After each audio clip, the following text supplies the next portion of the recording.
Magandang araw po sa inyo lahat. Ito po inyong lingkod, si Freddy, at ako ay narito ngayon sa aking studio, kwarto at the same time. At upang meron ako, I have another one that is very interesting to watch and to listen. To all those people who are watching me, thank you very much. I wish that you are going to subscribe to my channel right now by just pressing the red button below, so you could subscribe to my channel and it's all free. At the same time, you could give your comments at the same time, and also give me a big likes, and you could share this video to others, to your friends and benefactors, as well as to other in your community or in barangay if you are in the Philippines. Okay, and now ang aking topic po ngayon ay sa lumalalang sitwasyon dyan sa Pilipinas in regards to the presidency of Ferdinand Bongbong Marcos Jr. Hindi naman kaila sa inyo sa itong araw na ito ay nasa Czech Republic si ating Pangulong Bongbong Marcos Jr. at siya ay nagtatrabaho. Hindi siya namamasyal na sinasabi ni Digong Duterte, ni Mao Diggs, kay Mao Diggs kasi pro-China yan eh. Mao Diggs na siya ay namamasyal. Wala pong katotohanan yan. In fact, nagbubungan na yung kanyang paglilibot sa buong mga karatig bansa at sa Europa upang mamuhunan dyan sa Pilipinas. At katunayan, itong Monday nang pumunta si ating Pangulong Bongbong Marcos Jr. dyan sa Germany, ay nasa Berlin, Germany siya noon, ay dumating na ang mga delegasyon na pinadala ni President Joe Biden in accordance with the last year bilateral trade agreement and military, na pareho silang head of state, si President Joe Biden at si ating Pangulong Bongbong Marcos Jr.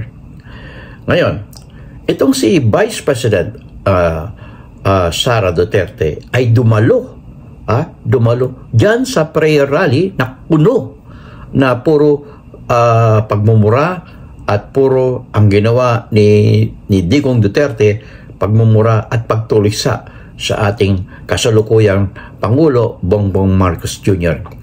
Puro pasyal daw.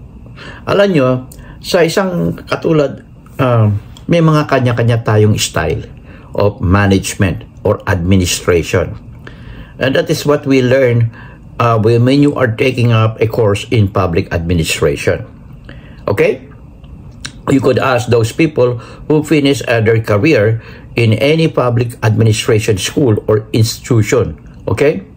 Now, it's a different style. Iba ang approach ng ating Pangulo. Ang kanyang Pangulo, ang ating Pangulo ay we can call him as Mr. Salesman.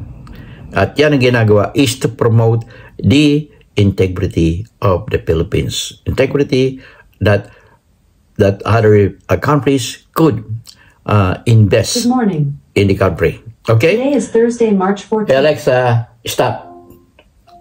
Okay, I'm sorry. Ayan po yung asing artificial intelligence. Okay? Okay, let's go. Ito po ang sinasabi. Ito po ay papasalamat ako. Gusto ko lang po i-share kay Mike Abe opinion at ako ay may sariling opinion dito. Okay? Ito po. Our Lord, para meron silang sinusundan na script sa paninira nila. Ito po ay tinig ni VP Sara Duterte. Pero sabi ko nga, kaparte yan ng buhay ng isang politician. Nakita ko yan sa aking ama. Yeah, no? Nandito ako para unang-una magpasalamat sa lahat ng miyembro ng Kingdom of Jesus Christ, sa lahat ng personahe ng SMNI, at sa lahat ng mga taga-suporta ni Pastor Apollo Kibuloy. Papasalamat kami sa inyong suporta, sa aking opisina, sa opisina ng Vice Presidente, at sa Department of Education at sa trabaho ko sa OVP at sa Department of Education. Nandito din ako para manawagan sa lahat na ipagdasal natin ang ating bansa. Magdasal tayo ng katotohanan, ng hustisya para sa lahat, pantay-pantay ang pagtrato ng gobyerno sa lahat ng mga tao. Hinahin po mga taong bayan po, ma'am. Nadinig niyo ang kanyang paninindigan. Sinusuporta niya si Pastor Apollo C. Quiboloy na itong pastor na to ay may charges din dito sa Amerika. Napakarami. At in fact, yung kanyang mga asset dito sa Amerika ay frozen. At kailan lang ay inilip na, inunsealed na ang kanyang warrant of arrest. Ibig sabihin, nasa Interpol na ang ni Pastor Quiboloy. Nakalista na siya, nasa red tag na siya ng Interpol. Kaya wala na siyang pupuntahan kahit makatakas man diyan sa Pilipinas at ang kanyang pupuntahan bansa ay nandiyan na impluwensya ng Amerika, mahuhuli siya at dadakpin siya. Okay? So wala na siyang lusot, mahihirapan siya. Magiging maliit na ang mundo para sa kanya. Okay? At diyan naman sa Pilipinas, sinasabi na walang hustisya kay Pastor Quiboloy. Kaya nga lilitisin siya At ang ginagawa nitong si Sara Duterte na Vice President na I call for her to resign as member of the cabinet of President Bongbong Marcos Jr. Ayan. I call for her to resign. Okay? Effective immediately for delikadesa. Kasi siya pa naman ang ginawang caretaker ng gobyerno ng ating Pangulong Bongbong Marcos Jr. And at the same time, tinuturukan niya ng punyal sa likod. Hindi makatarungan ang kanyang ginagawa. At hindi rin makatarungan na hindi siya nagsasalita tungkol sa ginagawa ng China aggression sa ating bansa. Sa mga nasugatan na Philippine Navy, 4 na Philippine Navy na ginawa ng China.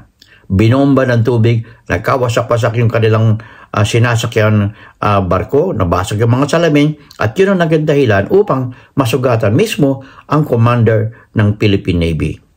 Okay? Kaya hindi ito makatarungan kasi sila ay kampi sa inchik, sila ay pro-China lahat. At hindi sila nagtagumpay noong nakalaang prayer rally no kuno na ginawa dyan sa Plaza Lawton or Liwasang Bonifacio. Nakakaunti lang.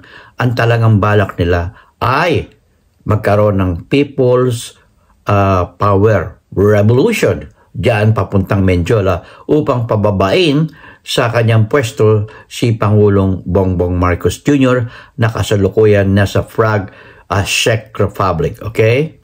At kasalukuyan siya nakikipag-usap upang mamuhunan ang mga taga-Czech dyan sa Pilipinas. In fact, interesado sila yung Prime Minister nila ay bumisita last year dyan sa Malacanang upang ipaalam na interesado sila sa mga overseas Filipino workers na include dyan sa Pilipinas ang pagpunta sa Czech Republic for many job opportunities waiting for them.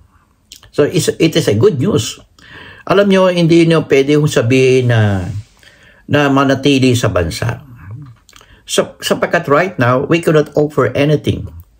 It's just starting because during the 6-year term of President Digong Duterte, wala siyang ginawa.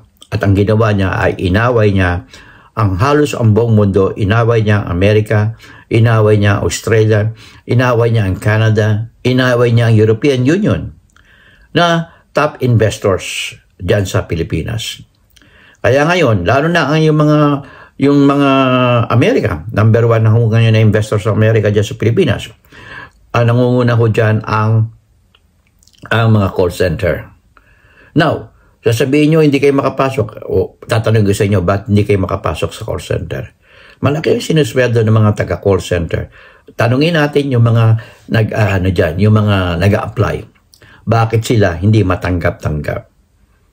because they were not able to sell themselves in initial job interview. And they could not communicate effectively because of what?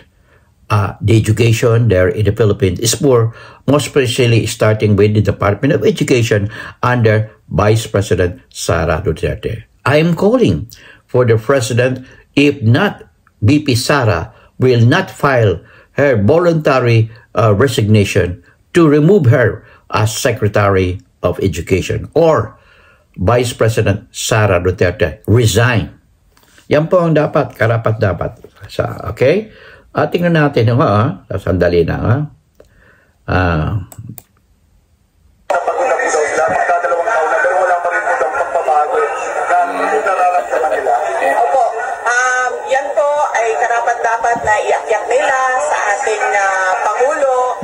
Meron pong sa lahat naman ng mga complaints ay pwedeng mapag-usapan ng merong diplomasya. At masaya ako dahil ang mga supporters, si Pastor Apollo Kibul, members ng Kingdom of Jesus Christ, personahe ng SMNI, merong mga ganito na rally at pagtitipon. Natutuwa siya dahil may rally, may prayer rally. But actually, it's not a prayer rally. It is a rally to asking the President Bongbong Marcos Jr. to step down, which is not in accordance with our Philippine Constitution of 1987.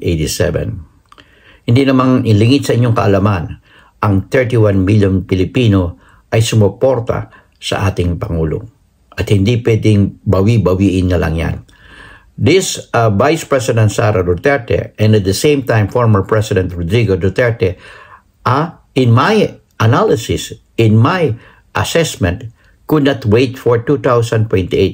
Kasi natatakot sila na by 2028, there will be more opposition to counter Vice President Sara Duterte, which is more qualified to handle the country. Kasi sa nakikita ko talagang hirap na hirap ang ating Pangulo dahil sa maraming oposisyon. Hindi sila makapagantay. And that is what we called, kaya nga nandyan ang Amerika. Hindi ba niyo napansin, ang Amerika ay parating nakatutok. Samantalang kay Digong Duterte ay wala. Dumistansya ng gusto ang Amerika. Kaya I'm calling for the Vice President Sara Duterte to resign. Resign as Secretary of Education. Okay? Hindi na po maitatanggihan. At sana si Presidente Bongbong Marcos Jr. will take this Vice President Sara Duterte if she will not resign. Take her out of the cabinet because she is working only for herself. Selfish interest. At maging si Rodrigo Roa Duterte na kanyang anak, ayaw niya na hindi siya maging Pangulo sa susunod na 2028. And they cannot wait. That's the reason why, just imagine, if the President Marcos will be asked or will be pressured to step down, ang papalit ay si Vice President Sara Duterte, and at the same time will seek for another re-election for 2028. So, ilang taon siya magsisilbi? Palagay natin 3 years plus 6, it will be 9 years or almost 10 years. Just imagine.